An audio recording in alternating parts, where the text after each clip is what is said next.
All right, today we're going to get into something really fundamental, something we all wrestle with, and that's the nature of the self. So let's dive right in, because you'll see how just one tiny shift in how we look at it can, well, change pretty much everything. So let me start by asking you a question. What's the one word where all our stories, every single one of them, begin? Think about it. Every thought you have, every choice you make, every story you tell about your life, where's the starting point? It all comes back to a single, incredibly powerful word. Yep, that's it, I.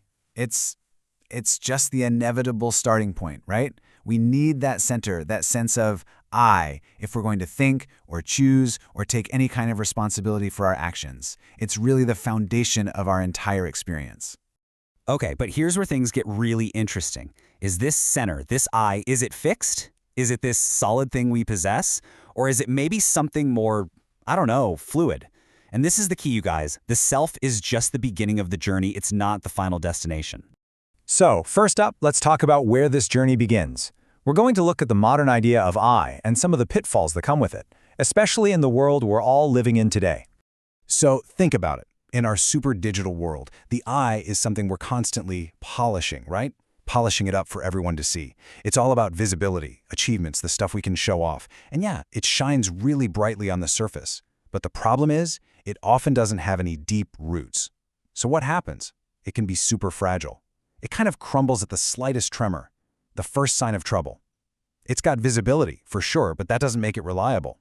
So, if that's the modern I, what's the alternative? Well, this next idea is a huge paradigm shift. It's about seeing the self not as something we own, but as, well, as a profound responsibility, an entrustment. Let's break this down into two totally different views of the self. First, you've got ownership. This is when you see the self as a claim, something you possess. And when you do that, you tend to credit all your success, all your knowledge, all your power to yourself. But then there's entrustment, and this is a call to responsibility. It's about recognizing that your self exists because of countless conditions you had no hand in creating. And there's a fantastic word that really captures this idea, amana. It's an Arabic term that means entrustment or trust. And what it's saying is that something, in this case yourself, is given to you not to own but to care for responsibly. It's on loan in a way. I love this quote. It just nails the difference. He who deems himself owner grows heavy. He who knows it as trust awakens. You can feel that, can't you? The heaviness of ownership, of always having to prop up the ego, and then the lightness, the awakening that comes with seeing it as a trust. So how does this whole perspective grow? It's not about getting rid of the I, not at all. It's about expanding it. You start at step 1, I, that individual center of responsibility. From there, you naturally move to step 2, we, a shared consciousness, a sense of community. But here's the catch. To stop that we from just becoming a big collective ego, there's a step 3, and that's connecting to he, the absolute source that gives real direction to both the I and the we. Okay, so if the self is a trust, how do we actually take care of it? And that brings us to the next big idea, the art of refined balance. And let me tell you, this is not a one-and-done kind of thing. It's an ongoing practice.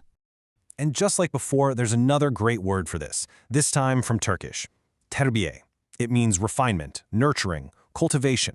It's all about the active, constant effort to find the right measure, the right balance in life. See, balance isn't some static state you just arrive at. It's a sensitivity you have to keep working on. So how in the world do you find that balance? Well, here's a really powerful metaphor to help us get it. Think of discipline as your internal skeleton. It's what gives you structure, what lets you stand up straight. But a skeleton by itself is, well, it's just a pile of bones, right? Now think of freedom as the body's outer form. That's what gives you movement, expression, but without that skeleton inside, the body is just a formless blob. You absolutely need both. And this line really just says it all. Hardness builds the bone, but wounds the soul. Freedom grants the breath, yet without measure it scatters all.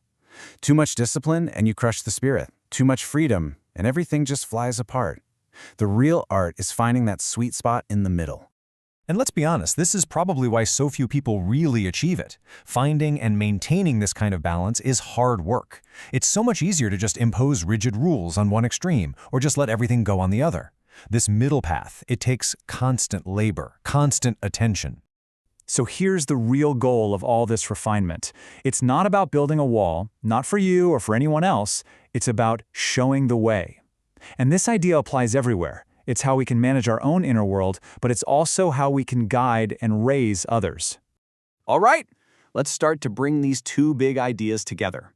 What happens when you see the self as a trust and you work on that art of refined balance?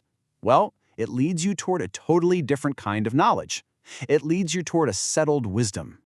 And in our world, which is just drowning in information, this is a pretty radical thought. True wisdom isn't about acquiring more stuff, more facts, more data. It's about settling what you already know. It's about letting that knowledge sink in deep and find its proper place. It's about depth over data. And this brings us right back to where we started. Remember that polished self? The one that's super visible but also super fragile? It shines, but it has no roots. The whole goal of this journey is to cultivate something different, a settled self, one that's reliable, enduring, one that has a kind of silent, unshakable dignity. And this final quote just wraps it all up so perfectly. If the self is a trust, the burden on the shoulder lightens. The step that leans on him never loses its way. When you see the self as a trust, that huge, heavy burden of the ego it lightens, and you find a source of direction that you can count on. So, we end with what is maybe the ultimate human trial, a choice. And it's a question that defines not just your personality, but your entire relationship with existence itself. Will you use the self for your own sake, or will you direct it toward the truth? Will that I be the final destination, or will it become a mirror, reflecting something infinitely greater? The choice, as they say, is ours.